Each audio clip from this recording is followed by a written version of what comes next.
हमारे मुख्यमंत्री जी पे इतनी चर्चा होती है, मैं पूरे भारत में जाता हूं, इतनी चर्चा होती है।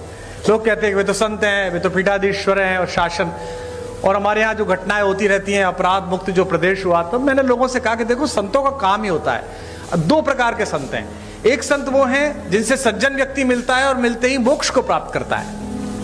एक हमारे महाराज जी हैं, दुष्ट व्यक्ति दिखता है, मिलता है और फिर मोक्ष को प्राप्त करता है। दोनों प्रकार से साधन संपन्न है। और आवश्यक भी है, क्या करें, देश ऐसी स्थिति में आ गया है। पहले डॉक्टर्स RX लिखते थे, वो RDX लिखने लगे हैं, क्या करेंगे आप। तो ऐसे समय तो बहुत आवश्यक है। आदरणीय रक्षा मंत्री जी ने बड़ा उल्लेख किया। मेरा सौभाग्य रहा कि अटल जी की कृपा, उनका स्नेह मुझ पर भी रहा और वो लगातार अपने घर पर एक गोष्ठी करते थे जिसमें रक्षा मंत्री जी की उपस्थिति होती थी, आदरणीय दिनेश भैया की उपस्थिति होती थी। तो पार्टी के सभी लोग बैठे हुए हैं आज यहाँ पर, बहुधा पार्टी के ही लोग हैं। तो दो प्रकार, तीन प्रकार की पीढ़ियां पार्टी में आ गई हैं। अटल जी की पीढ़ी थी जिसमें आदरणीय अडवाणी जी, जोशी जी, वो एक पीढ़ी थी। फिर आदरणीय रक्षा मंत्री जी की, प्रधानमंत्री जी की एक पीढ़ी आई। अब एक तीसरी पीढ़ी हमारे यशस्वी मुख्यमंत्री जी की, देवेंद्र फडणवीस जी की। तीन पीढ़ियां लगातार काम कर रही हैं और तीनों के दृष्टिकोण में अंतर है। अटल जी कहते थे कि आपके घर पर कोई कूड़ा फेंके तो आप स्वयं साफ कर दो। मोदी जी की, राजनाथ जी की पीढ़ी कहती है कि आपके घर पे कूड़ा फेंके तो आप उससे ही साफ कराओ। और मुख्यमंत्री जी की पीढ़ी कहती है कि आपके घर पर कोई कूड़ा फेंके तो आप कूड़े को भी साफ करो। आप में से कुछ कम लोग समझे, इसके लिए मैं आपका आभारी हूं। समय की मर्यादा है, सीमा है। मैं केवल एक कविता सुनाऊंगा, चूंकि आदरणीय मुख्यमंत्री जी को जाना है और वे बहुत व्यस्तता उनके बीच है, समय है। अटल जी जैसे लोग किसी देश में शताब्दी में एक होते हैं। जैसा राजनाथ जी ने कहा, आदरणीय रक्षा मंत्री जी ने, कि पद बड़ा हो जाना महत्वपूर्ण नहीं है, कद बड़ा हो जाना महत्वपूर्ण है। और मैंने स्वयं देखा, हम लोग BA की पहली साल में पढ़ते थे। हमारे यहाँ के एक यशस्वी पत्रकार थे शिव कुमार गोयल जी, आदरणीय राजनाथ जी उनसे परिचित थे। अटल जी उनके साथ वंदे मातरम में संपादक थे, वे सह संपादक रहे थे। हमने एक कवि सम्मेलन कराया, एक कार्यक्रम कराया, सृजन महोत्सव, और हमने उनसे कहा कि अटल जी को बुलवा दीजिए। अटल जी उस समय विपक्ष में थे, उस बार चुनाव नहीं जीत पाए थे। तो हमने बुलाने के लिए गए और वो आ गए, और हम उस कार्यक्रम को संपन्न करने के लिए कहीं से धन जुटा रहे थे। तो नगर के एक उद्योगपति जो साड़ी का काम करते थे, उस जमाने में हम उनसे 501 रुपया लेके आए। तो जो 501 जिसने दिया था, उसने कहा कि मैं भाषण दूंगा। ये बड़ा संकट का काम था, लेकिन अब वो 501 दे रहा था तो भाषण दिलाना था। तो वो अटल जी का प्रशंसक था। वो खड़ा हुआ और उसने कहा, मैंने कहा तुम ज्यादा मत बोलना अंकल जी, थोड़ी देर बोलना। बोले बस मैं 2 लाइन पढ़ूंगा। और उसने खड़े होकर कहा कि आज अटल जी आए हैं, बस मैं ये 2 पंक्ति पढ़ना चाहता हूं कि शहीदों की चिताओं पर लगेंगे हर बरस मेले। वो अटल जी के लिए कह रहा। अटल जी बहुत ठहाका मार के हंसे, लेकिन उस आदमी के संकोच को, जो पूरा मंच से घूर रहा था, उसने ठहाके से दूर किया। और जब भी मैं उनसे मिलने के लिए जाता था, दर्शन के लिए मिलने जाता था, प्रणाम करते थे, उन्हें बाप जी कहते थे, तो अक्सर पूछते थे, अरे भाई उनके क्या हाल है जिन्होंने मुझे जीवित शहीद बनाया था, वे कैसे हैं। तो वह बड़ा कद होना कि आप किसी बात का बुरा ना मानो, आप सदाशयता से लो। लखनऊ वालों, आपका सौभाग्य है, आपके संसदीय क्षेत्र का सौभाग्य है कि यहां से अटल बिहारी वाजपेयी जैसे कीर्ति पुरुष ने संसद में शोभा बढ़ाई। और आज मुझे अपनी तालियों के बीच ये कहने की अनुमति भी दें कि अगर एक राजनीतिक विचार का विश्वविद्यालय है अटल बिहारी वाजपेयी, तो इस समय भारतीय राजनीति में उनके सच्चे प्रतिनिधि आपके इस समय के सांसद हैं, जो उसके कुलपति हो सकते हैं, जो आदरणीय रक्षा मंत्री जी हैं। मैं एक कविता सुनाकर अपना स्थान लूंगा। आप बहुत दूर से आए हैं, मैं क्या करूं, घर जाऊं तुम्हारे? हाँ, मतलब हद हो गई। ऐसा ही बुलाने वाला ऐसे ही आने वाले। इतने बड़े बड़े भाषण सुनता हूं। आज बजट का भाषण में सुन रहा था मुख्यमंत्री जी का, बजट में ये हुआ, बजट में ये हुआ। मैं पूरा भाषण इस चक्कर में ही सुन गया कि इस बार बजट में हमने ब्रजेश पाठक को पैसे दिए कि कुमार विश्वास को दिया करो। लाइन ही नहीं आई वो वाली, बाकी सब आई, एक लाइन नहीं आई। उसके बाद मैंने बंद कर दिया। मैंने कहा अब खत्म है, अब चलो, अब जो मिलना ही नहीं है। 32-33 साल हो गए इसी क्रम को चलते हुए, छात्र राजनीति से लेके आज तक ना मुझे मिला ना उसने दिया। तो अब जितना मिल रहा है बेटा, ये लाल लभाव में मिल रहा है जो भी मिल रहा है। हाँ, मैं एक कविता आपको सुना रहा हूं। आधी सदी बीत गई जीवन की और मैं कभी भी वैष्णो देवी नहीं गया था। हमारे यहाँ ये धारणा है कि भगवान जब बुलाते हैं, भगवती जब बुलाती है, तभी जाना पड़ता है, तभी पहुंचना पड़ता है। इस बार नवरात्र में वहां के ट्रस्ट का आदेश आया कि पहली नवरात्रि पर माता के द्वार पर आप कुछ सुनाइएगा। तो मैंने सोचा कि जो भजन चल रहे हैं, जो कविताएं चल रही, उन्हें तो क्या सुनाना, कुछ नया लिखना पड़ेगा। तो मैंने एक कविता लिखी और पिछले साल से इस साल के बीच में जो प्राथमिक रूप से कुछ कविताएं लिखी हैं, उनमें यही एक श्रेष्ठ कविता मुझे लगती है। और यहाँ पर एक संत व्यक्तित्व भी मंच पर हैं जो संयोग से हमारे मुख्यमंत्री हैं, मैं उनको भी समर्पित करता हूँ। आदरणीय रक्षा मंत्री जी और सभी यहाँ पर लोग बैठे हैं, उनको भी समर्पित करता हूँ।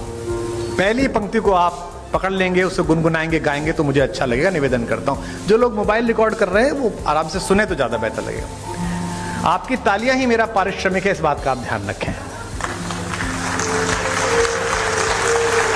कि भवानी, पहली पंक्ति आ रही है, इसे संभालिएगा। मैंने वहां द्वार पर बैठकर मां को क्या सुनाया कि भवानी सुन लो राम कहानी, भवानी सुन लो राम कहानी, भवानी सुन लो।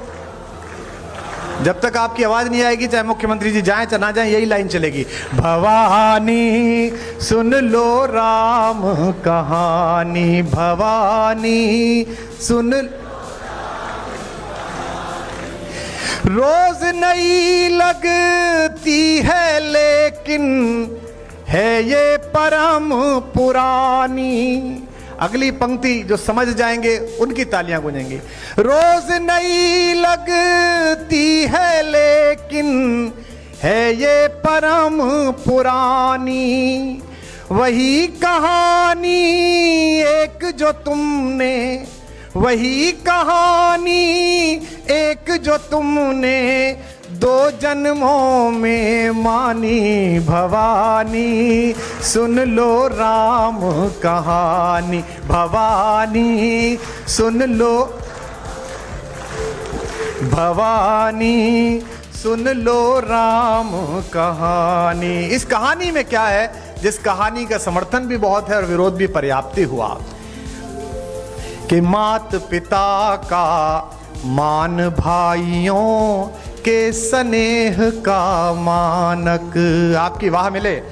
मात पिता का मान भाइयों के स्नेह का मानक। सत्य सनातन परंपरा का युग युग अमर कथानक। सत्य सनातन परंपरा का युग युग अमर कथानक। इसको गाकर धन्य हुई ऋषि वाल्मीकि की वाणी। अगली पंक्ति पर पूरा हॉल गूंजेगा। इसको गाकर धन्य हुई ऋषि वाल्मीकि की बानी।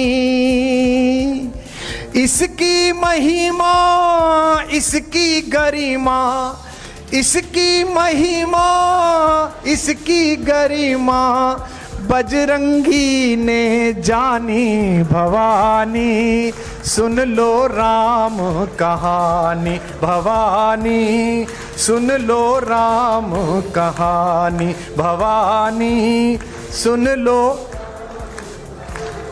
भवानी सुन लो।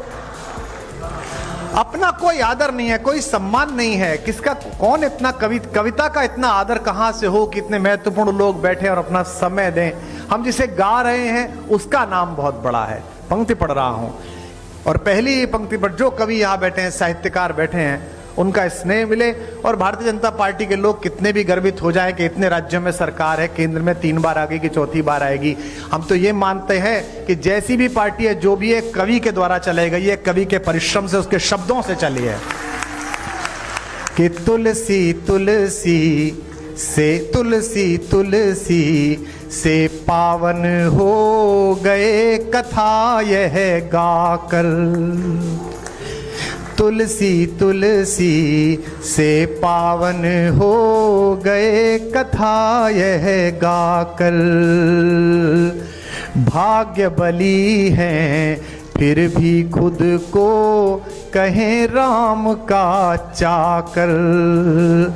भाग्य बली हैं फिर भी खुद को कहे राम का चाकर। एक पंक्ति खास तौर पर सुन लीजिएगा, भाग्य बली हैं फिर भी खुद को कहे राम का चाकर।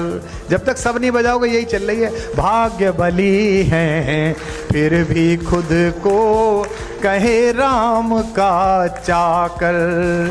यह कोरी कल्पना नहीं है आगम निगम बखानी। यह कोरी कल्पना नहीं है आगम निगम बख। लखनऊ में हाई कोर्ट की एक ब्रांच है। यह देश अद्भुत है। यहां राम हुए हैं या नहीं हुए हैं इस बात का मुकदमा सुप्रीम कोर्ट में 30 साल चला। न्याय के देवता को न्याय के मंदिर में ही पुष्ट कराना पड़ा कि वे वहीं पैदा हुए हैं जहां उनका मंदिर बना है। अद्भुत देश है। और विडंबना देखिए कि जब आखिरी चरण में मुकदमा था, उन्हीं दिनों रामनवमी की छुट्टी पड़ गई तो सुप्रीम कोर्ट बंद हो गया। तो हमने मिलॉर्ड से फोन करके पूछा कि अगर नहीं हुए तो छुट्टी क्यों हुई थी, और छुट्टी हुई है तो हुए ही होंगे। तो मैं गोमती के तट पर पंक्ति पढ़ रहा हूं, राम हुए हैं नहीं हुए इसकी गवाही देने के लिए मैं एक पंक्ति लेकर आया हूं। यह कोरी कल्पना नहीं है आगम निगम बखानी। अगली पंक्ति का गवाह अच्छा लगे तो उसकी लहरों के समान तालियां उठती देखूं। यह कोरी कल्पना नहीं है आगम निगम बखानी। युग युग से इसका साक्षी है, युग युग से इसका साक्षी है मां सरयू का पानी भवानी। सुन लो नी भवानी, सुन लो भवानी, सुन लो। आपकी आवाज कम आ रही है। भवानी सुन भवानी। अंतिम बंद इस कविता का पढ़ रहा हूं कि वंचित वनवासी गिरिवासी। देखिए नया परिवर्तन होता है सोच में, संस्कार में।